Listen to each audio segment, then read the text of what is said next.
Black and white நேயர்களுக்கு வணக்கம். வலைப்பேச்சு அந்தணன் அவர்களை வரவேற்கிறோம். வணக்கம் சார். வணக்கம். கேரளாவில் ஹேமா கமிஷன் ரிப்போர்ட் வந்ததுக்கப்புறம் பாலியல் புகார் குறித்த சர்ச்சை பூதாகரமாக வெடித்திருக்குது. கேரளாவில் ஒரு பக்கம் அது பெருசாக பேசிகிட்டு இருக்கு. தொலைக்காட்சி விவாத நிகழ்ச்சிகள் எல்லாம் அங்கே இப்படி தான் போயிட்டுருக்குது. நம்ம ஊர்லேயும் தமிழ்நாட்டிலையும் அது அந்த அளவுக்கான விவாத நிகழ்ச்சிகள்லாம் நடந்துகிட்ருக்குது. தமிழ்நாட்டில் இது குறித்து ஒரு பெருசாக திரையுலகில் இந்த மாதிரியான புகார்கள் எதுவும் வர்றது இல்லையா, இல்லை அந்த மாதிரி புகார்கள் இங்கே இல்லாத அளவுக்கு இருக்குதா? ஆனால் இன்றைக்கி ஓரளவுக்கு தமிழ் நடிகைகளும் அதை பற்றியெல்லாம் பெருசாக பேசுகிறாங்க. இப்போ ஒரு கேரளா விஷயத்துக்கு அப்புறம் தான் இதை பேசுகிறாங்கன்னா, இது வரைக்கும் அதுக்கான ஆதரவு இல்லைன்றனால யாரும் பேசாமல் இருக்கிறாங்களா? இல்லை சார், ஏற்கனவே இங்கே ஒரு விசாகா கமிட்டி அமைக்கணும்லாம் முயற்சி பண்ணாங்க. அதில் குட்டி பத்மினி, ரோஹிணி, ரேவதி இந்த மாதிரி பல பேரை உள்ளே கொண்டு வந்து அந்த ஒரு முயற்சி ஒன்று நடந்துச்சு. ஆனால் அது அப்படியே அந்த அந்த இடத்துலையே அப்படியே நின்றுடுச்சு. அதுக்கப்புறம் அது தொடரவே இல்லை. என்ன காரணம்னு தெரியல. இவங்களும் ஒரு முயற்சி எடுத்துருக்கலாம். இப்போ ரேவதியோ அல்லது ரோஹிணியோ பொதுவெளியில் இப்படி ஒன்று சொன்னாங்க, இது வரைக்கும் அதுக்கான முயற்சியை எடுக்கலன்னுக்காவது எங்கேயாவது ஒரு பேட்டி கொடுத்துருக்கலாம். பட் அவங்களும் அமைதியாக விட்டாங்க, என்னன்ட்டு தெரியல.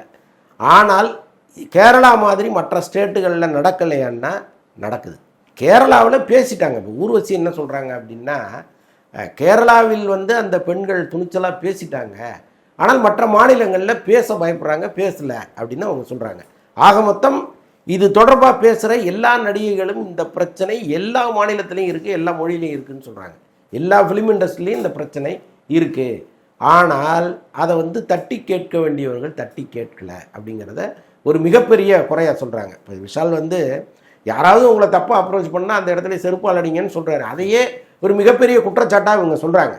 அது தீர்வு இல்லைன்னு அவங்க சொல்கிறாங்க. நீ அடிச்சிருவேன், அதுக்கப்புறம் நடக்கிறது. ஆமாம், ஒரு நடிகை அவங்க நீங்கள் அடிச்சிடுறீங்க, அதுக்கப்புறம் என்ன நடக்கும்? அது ஒன்று இருக்குல்ல. இப்போ அவங்க தொடர்ந்து இந்த சினிமாவில் சர்வைவ் ஆக முடியாது இல்லை. இப்போ அவங்க சொல்கிறாங்க, சின்மையை ஒரு குற்றச்சாட்டு ஒன்று வச்சாங்க, இங்கே நம்ம என்ன பண்ணோன்னு கேட்குறாங்க. யார்கிட்டயாவது பதில் இருக்கா? ஆமாம், யாரும் கிடையாது. அவங்க சொன்னது பொய்யோ சரியோ தவறோ அதெல்லாம் அவங்க மனசாட்சிக்கு உட்பட்டது. ஆனால் ஒரு விஷயத்தை பொதுவெளியில் அவங்க முன்வைக்கும் பொழுது சக நடிகர்கள் கூப்பிட்டு, நடிகர் சங்கத்திலையோ அல்லது எங்கேயோ ஒரு இடத்துல கூப்பிட்டு, இந்த மாதிரி நீங்கள் சொல்கிறீங்களாம்மா, இதில் என்ன உண்மை இருக்குது, என்ன ஆதாரம் இருக்குது, ஏன் இவ்வளவு நாள் கழித்து சொன்னீங்க, ஏதாவது ஒன்று கேட்கணும்ல. எந்த நடிகருமே கேட்கல, அப்படியே கடந்து போயிட்டாங்கல்ல. இல்லை, அதுக்கப்புறம் அதுக்கான வாய்ப்பும் அவங்களுக்கு கிடைக்காம அவங்கள அதை தெளிவாக பண்ணிட்டாங்க. அதுக்கப்புறம் அவங்களுக்கு எங்கேயுமே வாய்ப்பு கிடைக்காத அளவுக்கு ஒன்று பண்ணாங்க. இதுதான் மிகப்பெரிய அச்சுறுத்தல். இப்போ ஒரு நடிகை தனக்கு ஏற்பட்ட பிரச்சனையை பொதுவெளியில் கொண்டு வந்தால் அவங்க லைஃப்பை கண்டம் பண்ணிடுவோங்கிறது தான் இதன் மூலம் தெரிய வர்ற ஒரு விஷயம். அப்போ இங்கே நடக்குதுன்னா நடக்குது. அதை இவங்க பயந்துக்கிட்டு பாதி பேர் சொல்லாமல் இருக்காங்க. கொஞ்சம் ஓரளவுக்கு இப்போ ராதிகா மாதிரி துணிச்சலான சில பேர் சொல்கிறாங்க. நீங்கள் சொல்கிறதுலேருந்து ஒரு விஷயம் புரிஞ்சிக்க முடியுது, என்னென்னா திரையுலகத்தில் நடக்குது ரைட், ஆனால் நீங்கள் கண்டு காணாமல் போங்க, இல்லை சொன்னால் உங்களுக்கான பாதிப்பு என்ன வரும்ன்ற உணர்த்திட்டா யாரும் பேச மாட்டாங்க அப்படின்ற அந்த கண்ணோட்டம் எண்ணம் தான் இருக்கா? இல்லை, அப்படி தாங்க இருக்குது. இப்போது லட்சுமி ராமகிருஷ்ணன் சொல்கிறாங்க, அஜித் விஜய் காலத்திற்கு முன்னாடின்னு சொல்கிறாங்க. அதுக்கு முன்னாடி அது இருந்தது, இப்போ இல்லைன்னு அவங்க சொல்கிறாங்க. அதுவே ஒரு அப்பட்டமான பொய்.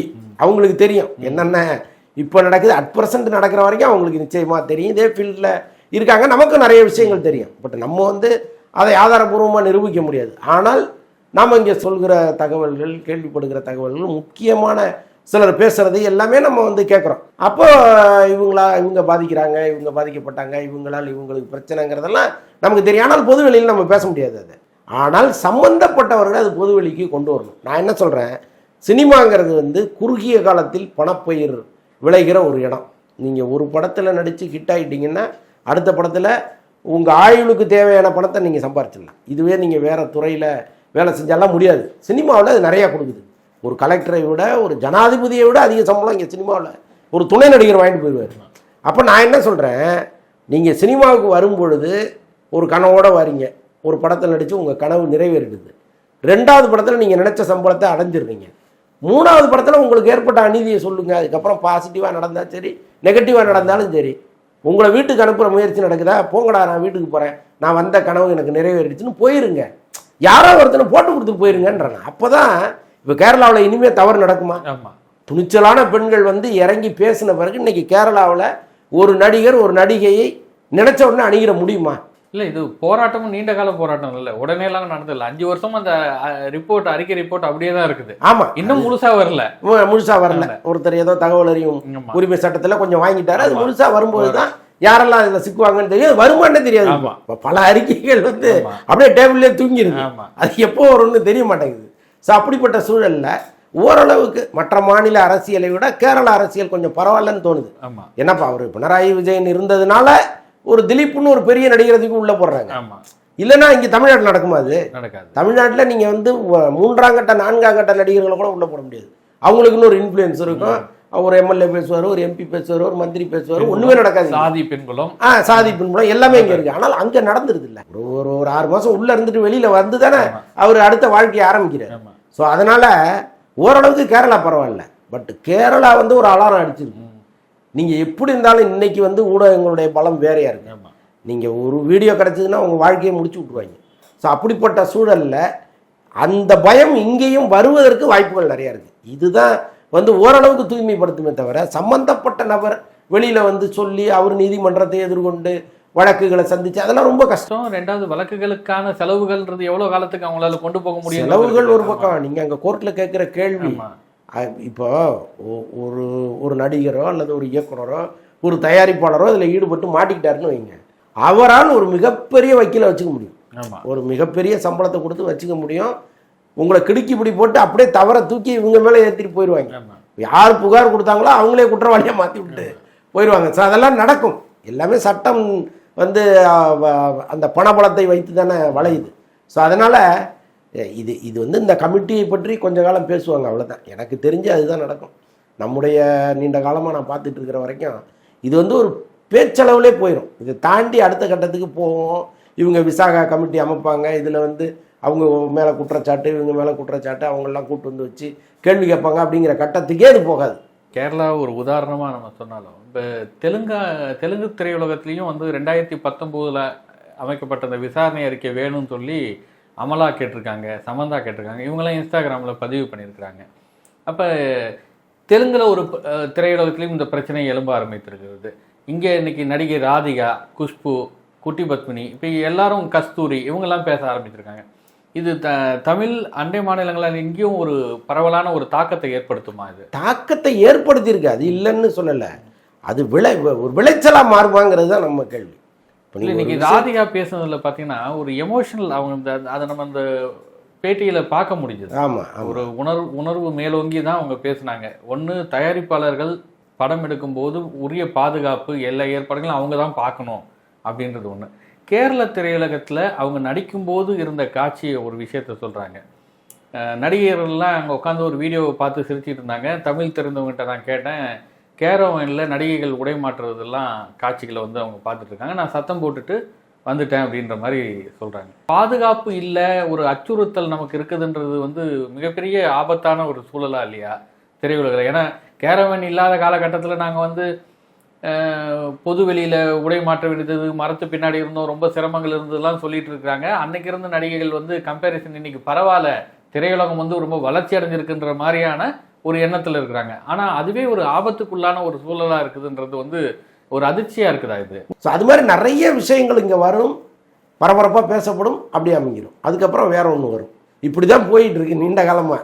நல்ல வேலையாக இப்போ வந்து கேரளாவில் பார்வதி மாதிரி, ரீமா கல்லிங்கல் மாதிரி ஒரு புரட்சிகரமான நடிகைகள் வந்துட்டாங்க. இப்போ அவங்க வந்து பெண்ணுரிமை விட்டு கொடுக்கறதே கிடையாது. இப்போ அவங்க இழந்த வாய்ப்புகள் நிறைய. பார்வதியெல்லாம் வந்து நிறைய படங்களை இழந்தாங்க. என்ன காரணம் அப்படின்னா நிறைய நடிகர்களை பகைச்சிக்கிட்டாங்க. அவங்க அங்கே க்ளீனாக இருக்கணும், நாங்கள் எங்களுக்கும் எல்லா உரிமைகளும் இருக்குது, எங்களை நீங்கள் அடக்கி ஆளவே முடியாதுன்னு அவங்க இறங்குறதனுடைய விளைவு நிறைய படங்கள் போச்சு. இங்கே அது மாதிரி யாராவது ஒருத்தர் காமிக்க பார்ப்போம்.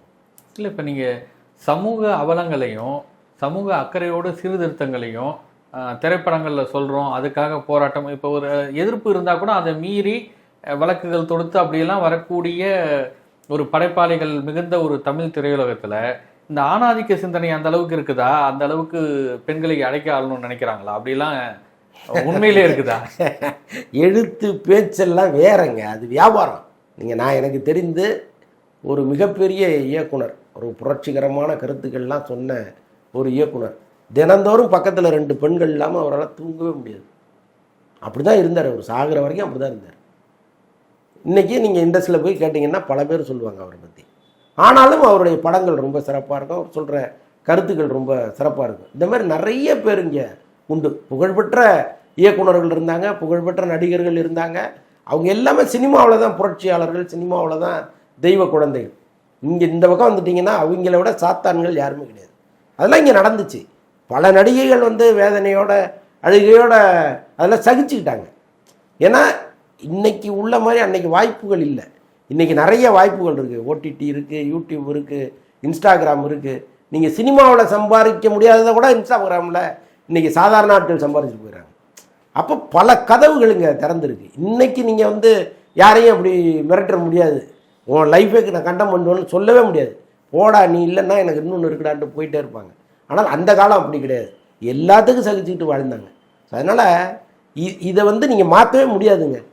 இல்லை இனி வர காலங்களையும் இப்படி மாறாதுன்னு அப்படிதான் இருக்காங்கன்ற நான் இப்பயும் அந்த அப்ரோச் அப்படிதான் இருக்கு. ஆனால் இல்லை இந்த அளவுக்கு வெளியில வருது, நம்மளுடைய கேரக்டர் பத்தியான அபிப்பிராயம் மாறுது அப்படின்னும் போது கூட இனி மாத்திக்க மாட்டாங்களா? இல்லை, ஒருவேளை இப்போ இவங்கெல்லாம் பேச ஆரம்பிச்சு இது சில பேர் இப்போ ஸ்ரீரெட்டி மாதிரி சில பேர் வெளியில் வந்து சொல்கிறாங்க. அது நோக்கம் என்னன்னு நமக்கு தெரியல. ஏன்னா ஒரு நடிகைக்கு ஓரிடத்து பிரச்சனைகள் வந்திருக்கலாம். நீங்கள் 10 பேர்கிட்ட பிரச்சனை வருதுன்னா தப்பு உங்கள் மேலே தான். புரியுதா உங்களுக்கு? இப்போ இவன் வாய்ப்பு தருவான்ட்டு நீங்கள் ஒருத்தட்ட போகலாம், அவன் வாய்ப்பு தருவான்னு இன்னொருத்தட்ட போகலாம். அப்படியே ஒரு 16 பேர்கிட்ட நீங்கள் போனீங்கன்னா அதுக்கு வாய்ப்பு கெட்டு போகிறத அர்த்தமா கிடையாது. இல்லை, அப்போது அவங்க சொல்கிறத விட்டுருங்க. ஆனால் அவங்களை போல இன்னும் பல பேர் இங்கேருந்து வந்தாங்கன்னா மீடியாக்கள் எப்போவுமே ரெடியாக இருக்குது. முணுக்குன்னீங்கன்னா அதை ஒரு 30 நாளைக்கு பேசுவாங்க. அப்போ மானம் மரியாதை எல்லாமே போயிடுங்கிற ஒரு சூழல் எல்லாருக்கும் இருக்குது. அது வேணால் இவங்களை அச்சுறுத்தலாமே தவிர மற்றபடி அடிப்படையில் நம்ம குணத்தை மாற்றிக்கணுங்கிற எண்ணத்தில் யாருமே இல்லை, பெரும்பாலானவர் இல்லை. குட்டி பத்மினி வந்து அவங்களும் பேசும்போது சொல்லியிருக்கிறாங்க என்னென்னா, தன்னுடைய சினிமா வாழ்வில் ஏற்பட்ட அனுபவம் 10 வயதுல எனக்கு இது மாதிரி பிரச்சனை இருந்தது. தாண்டி அவங்க சொன்ன இன்னொரு விஷயம் என்னன்னா, நான் ஒரு புத்தகம் எழுதிட்டு இருக்கேன், அதில் இந்த பாலியல் தொல்லை கொடுத்தவங்க பற்றி எழுத போகிறேன். அந்த புத்தகம் வெளியே வரும்போது பல நடிகர்களுக்கு அது அதிர்ச்சி அளிக்கும் அப்படின்னு சொல்கிறாங்க. அந்த அளவுக்கு குட்டி பத்மினிக்கு தொல்லைகள் வந்து அந்த காலத்தில் இருந்ததா? ஏன்னா நீங்கள் திரைத்துறையில் நீண்ட காலம் பணியாற்றிருக்கனால அப்படியெல்லாம் ஏதாவது பேச்சுக்கள் அடிபட்டுதா? இல்லை, நிறைய. அதாவதுங்க இவங்களுக்குன்னு மட்டும் இல்லைங்க, நிறைய பேர் நீங்கள் அம்மா கேரக்டர் நடிக்கிறவங்களுக்கு கூட இங்கே தொல்லைகள் இருந்திருக்கு. ஸோ அதனால் வந்து அவங்க பல பேர் வெளியில் சொல்லாமல் அவங்க குடும்ப சூழல் கருதி அமைதியாக போனதெல்லாம் உண்டு. எல்லாருக்குமே இருந்திருக்கு, மேக்சிமம் வந்து எல்லாருக்குமே இருந்திருக்கு. இன்றைக்கி கொஞ்சம் கடுமையான சட்டங்கள், போக்சோ சட்டங்கள்லாம் வந்த பிறகு எல்லாருக்கும் ஒரு அச்சம் இருக்குது. முன்ன வந்து அப்படிலாம் கிடையாது, வயசு வித்தியாசமெல்லாம் கிடையாது. அந்த மாதிரிலாம் நிறைய நடந்திருக்கு. இப்போ அவங்க புத்தகங்கள் அந்த புத்தகம் வெளியில் வந்ததுன்னா மிகப்பெரிய பிரளயம் ஏற்படும்லாம் அவங்க சொல்கிறாங்க. நிச்சயமாக அது வெளிப்படையாக எழுதுனா அது வந்து நல்லது தான், பல பேருக்கு அது ஒரு எச்சரிக்கை மணியாக இருக்கும். பட் எனக்கு ஒரே ஒரு வருத்தம் என்னென்னா, உங்களுக்கு பிரச்சனை வரும்போது சொல்லணும். நீங்கள் 10 வருஷம் கழிச்சோ 20 வருஷம் கழிச்சோ சொல்லி பிரயோஜனம் இல்லை. இல்லை, ஒருவேளை அவங்க தனக்கான செக்யூர் இப்போ தான் வருதுன்னு. இப்போ உதாரணத்துக்கு ராதிகா இன்னைக்கு உணர்ச்சி மேலவங்க பேசுனதுக்கு காரணம் என்னென்னா, திரைத்துறையை தாண்டி அடுத்த ஒரு கட்டம் ஒரு அரசியல்ன்ற ஒரு செக்யூர் லைனுக்குள்ளே வந்திருக்கிறாங்க. ஒருவேளை அந்த ஒரு பாதுகாப்பு உணர்ந்து அவங்க பேசலாம். குஷ்பு இன்னைக்கு பேசியிருக்காங்க, ஒரு தயாரிப்பாளர் என்னை வந்து ஷூட்டிங் ஸ்பாட்லேயே அணுகுனாரு, நான் செருப்பை எடுத்து காட்டியது போனதுக்கப்புறம் போயிட்டாரு அப்படின்ற மாதிரி தான் சொல்கிறாங்க. இப்போ எல்லாருமே இதை வெளிப்படுத்துவதற்கு காரணம் கூட தனக்கு இன்னொரு பலம் ஒன்று இருக்குது அப்படின்றது, அவங்க ஒரு பலமானவங்களும் உணரும் போது தான் அதை சொல்கிறதுக்கான ஒரு சூழல் எழுதுன்றதை பார்க்க முடியாது. ரைட்டுங்க, பலம் வந்துருச்சு இல்லை. நீங்கள் இளம் நடிகர்கள்ட்ட பேசுங்க. குஷ்பு ஒரு நாளைக்கு 10 பேர்கிட்ட பேச சொல்லுங்கள், என்னம்மா பிரச்சனை உனக்கு, நீ வா, எது வந்தாலும் என்கிட்ட சொல்லு அப்படின்னு பேச சொல்லுங்கள். ராதிகாவை 10 பேர்கிட்ட பேச சொல்லுங்கள். அதை செய்கிறாங்களா? அவங்க பிரச்சனையை தானே சொல்கிறாங்க. அப்போ கூட அவங்க வந்து குஷ்புவா நீ வா நீ வா, யாரெல்லாம் இன்னைக்கு வந்து சொசைட்டியில் ஒரு முக்கியமான ஆளாக மாறிட்டோம், நம்மளால எதை வேணாலும் சமாளிக்க முடியுங்கிறவங்க நீங்களா சேர்ந்து ஒரு கமிட்டி ஆரம்பிங்க. நீங்கள் விசாகா கமிட்டிக்காக வெயிட் பண்ணிட்டு இருக்கீங்க, ஒரு அமைப்பு சொல்லணும்னு ஏன் காத்திருக்கீங்க? நீங்களா சேர்ந்து ஒரு சங்கம் மாதிரி உருவாக்குங்க. இப்போ கேரளா WCC மாதிரி இவங்க ஒன்று இங்கே தமிழ்நாட்டில் உருவாக்கு. நான் இருக்கேன்னு சொல்லுங்க. குஷ்பு வந்து நான் இருக்கேம்மா, உங்களுக்கு எந்த பிரச்சனையாக இருந்தாலும் நீங்கள் எனக்கு ஃபோன் அடிங்க, நான் இருக்கேன், நான் பார்த்துக்கிறேன்னு ஏன் சொல்ல மாட்டேங்கிறீங்க? அதை சொல்லணும்ல. நீங்கள் உங்கள் பிரச்சனை என்ன ஒருத்தன் கூப்பிட்டா நான் செருப்பால் எடுப்பேன்னு காமிச்சேன்னு இப்போ வந்து சொல்கிறீங்கல்ல. சரி ரைட்டு, இன்றைக்கி நீங்கள் உங்களுக்கு ஒரு அரசியல் பின்புலம் இருக்குது சொல்கிறீங்க, அதையே பின்புலமாக வச்சுக்கிட்டு வாங்க. நீங்கள் அந்த மாதிரி பின்புலம் உள்ள இன்னும் 10 பேர் சேருங்க. எதிர்கால சந்ததி இருக்கு இல்லையா, அவங்களாவது நிம்மதியாக இருக்கட்டுமே. அதையும் செய்ய மாட்டேங்கிறீங்க. இல்லை, எதிர்கால சந்ததி ஒரு ஒரு இண்டஸ்ட்ரிக்குள்ள பெண்களுக்கு ஒரு பாதுகாப்பு, அதை தூய்மைப்படுத்த வேண்டிய கடமைன்றதும் அந்த இண்டஸ்ட்ரிக்குள்ள இருந்தால் உங்களுக்கு எல்லாத்துக்கும் இருக்குது தானே? கட்டாயமா. ஆமாம். இப்போ அதே மாதிரி ரஞ்சனி ஒரு பேட்டி ஒரு தொலைக்காட்சியில் அவங்க சொன்ன ஒரு விஷயம் என்னன்னா, தம்பி விஜய் வந்து அரசியல் கட்சி தொடங்கியிருக்காரு, அவரெல்லாம் எங்களுக்கு சப்போர்ட்டாக வாய்ஸ் கொடுக்கணும் அப்படின்றாரு. இன்னொரு அந்த அம்மா சொல்லக்கூடிய ஒரு விஷயமும் என்னன்னா, ரொம்ப கொஞ்சம் யதார்த்தமாகவும் இருக்குது. எத்தனை வருஷங்கிறது சொன்னாலும் பெண்கள் கேரக்டரை பற்றி சொன்னோன்னா அது ஒரு டிக்னிட்டி குறைபாடாக தான் இந்த சமூகம் பார்க்கும். அது இல்லாமல் அந்த ஃபேமிலி சஃபர் ஆகும். எல்லாத்தையும் தாண்டி வந்து இன்னைக்கு சொல்கிறாங்க அப்படின்றாங்க. நம்ம அதிகம் அவங்க சொல்கிற அந்த உண்மையை எடுத்துக்க வேண்டிய ஒரு சூழல் இருக்குது. அன்னைக்கு பிரச்சனைக்குள்ளான பல பெண்களுக்கு இன்னைக்கு திருமணமாகி குழந்தைகள்லாம் வந்துருச்சு. ஆமாம். இப்போ அவங்களால திரும்ப சொல்ல முடியாது அப்படின்னு சொல்கிறாங்க. ஆமாம், எல்லாமே உண்மைதான். ஆனால் இது எப்படி சரி பண்ண போகிறீங்க? அதுதானே ஃபைனல். அதுதானே நம்ம திரும்ப திரும்ப மாற்றி மாற்றி இதையே அவங்க பேசுகிறாங்க இவங்க பேசுகிறாங்க அப்படின்னு மாற்றி மாற்றி பேசிகிட்டு இருக்காங்களே தவிர ஆக்கப்பூர்வமான வேலையை என்ன பண்ண போகுது? அதுக்கு தீர்வு கன்க்ளூஷன்றது அதுதானே முக்கியம். நிற்குமா நிற்காத வருமா வராதா தமிழ் திரையுலகம் பொறுத்த வரைக்கும்? இன்னைக்கு இருக்கிற சட்ட சூழல் என்னைக்குமே சரி. இதெல்லாம் இப்போ நீங்கள் பேசுகிறீங்கல்ல, இதை எங்கே போய் நிரூபிக்கணும்? கோர்ட்டுக்கு தானே போகணும். அடுத்த கட்டம் கோர்ட்டு தானே. அங்கே என்ன ஆகுங்கிறது தான் கேள்வி. நீங்கள் இந்த பேட்டியில் சொல்லும்போது குறிப்பிட்டீங்க, இன்னைக்கு ஒரு முணுக் அப்படின்னாக்க செய்தியை போடுறதுக்கும் மீடியாக்கள் அவ்வளவும் தயாராக இருக்குதுங்க. அந்த அளவுக்கு இன்னைக்கு கேரளாவில் அந்த விஷயம் பெருசாக பூதாகரமானால மோகன்லால் மேலே தொடுக்கப்பட்ட கேள்விகள், ஓடி ஒழிஞ்சிட்டாரு, காணாமல் போயிட்டாரு, கோழைத்தனமாக போயிட்டாரு அப்படின்ற விமர்சனங்கள்லாம் எழுந்தது. இன்றைக்கி ஒரு மீடியாவுக்கு பேட்டி அளிக்க வந்துட்டார். ஏதோ ஒரு காரணங்கள், அவராக வந்தாரா, நிர்பந்தத்தின் அடிப்படையில் வந்தாரா, இல்லை மீடியாவுடைய தாக்கத்தினால இல்லாத ஒரு முற்றுப்புள்ளி வைப்போன்னு வந்தாரான்னு. இன்னொரு பேசும்போது ஒரு விஷயத்தில் அவர் சொல்கிறது என்னென்னா, கேரள திரையுலகம் வந்து ஒரு கதை களமிக்க கற்பனை மிக்க இதுக்கெல்லாம் ஒரு பேர் இருக்குது, இதுக்கு களங்கத்தை ஏற்படுத்தக்கூடாது, திரையுலக தகர்த்து விடக்கூடாது அப்படின்லாம் சொல்கிறாரு. இது கிட்டத்தட்ட ஒரு காம்ப்ரமைஸ், போதும் இதோட நிறுத்துங்கன்ற ஒரு மனநிலைக்கு ஆட்படுத்துகிறாரா அவர்? இல்லை, அப்படி நிறுத்திட முடியாதுன்னு நான் நினைக்கிறேன். என்னப்பா அவர் சொல்கிறத கேட்டு யாரும் அமைதியாகிட போகிறதில்ல. இன்னும் சொல்ல போனால் இந்த குற்றச்சாட்டில் அவரும் சிக்கியிருக்கிறாருங்கிற மாதிரிலாம் தகவல்கள் வருது. அது இந்த கமிட்டி வெளியில் வந்த பிறகு தான் உண்மையாக பொய்யான்னு நமக்கு தெரியும். ஆனால் ஒரு நடிகர் சங்க தலைவர், அவ்வளோ பெரிய நடிகர், பதவியை ராஜினாமா பண்ணிட்டு எங்கே போனாருன்னே தெரியல. அவர் ஓடி ஒழிஞ்சிட்டாருன்னு தான் சொல்லுவாங்க. நீங்கள் என்ன பண்ணணும்? ரிசைன் பண்ணால் கூட நீங்கள் ப்ரெஸ்ஸை மீட் பண்ணியிருக்கணும், அல்லது நான் அங்கே தான்ப்பா இருக்கேங்கிறதையாவது பதிவு பண்ணியிருக்கணும். அவர் சென்னைக்கு வந்துட்டார். நடுவில் உடம்பு சரியில்லைன்னா ஹாஸ்பிட்டலில் போய் அட்மிட் ஆனார். மறுபடியும் சென்னையில் வந்து தங்கினார். அப்புறம் திரும்ப தான் வந்து திருவனந்தபுரம் போய் நான் இங்கே தான் இருந்தேன், எங்கேயும் போகலைன்னு சொல்கிறாரு. பட் உண்மை அதுவல்ல, இங்கே சென்னையில் இருந்தார். ஆனால் அவருக்கு வந்து இதை எப்படியாவது சால்வ் பண்ணிடணுங்கிறது தான் முக்கியமான பார்வையாக இருக்குது. பட் சால்வ் ஆகாது. மற்றொரு நேர்காணல் சந்திப்போம். நன்றி சார். நன்றி.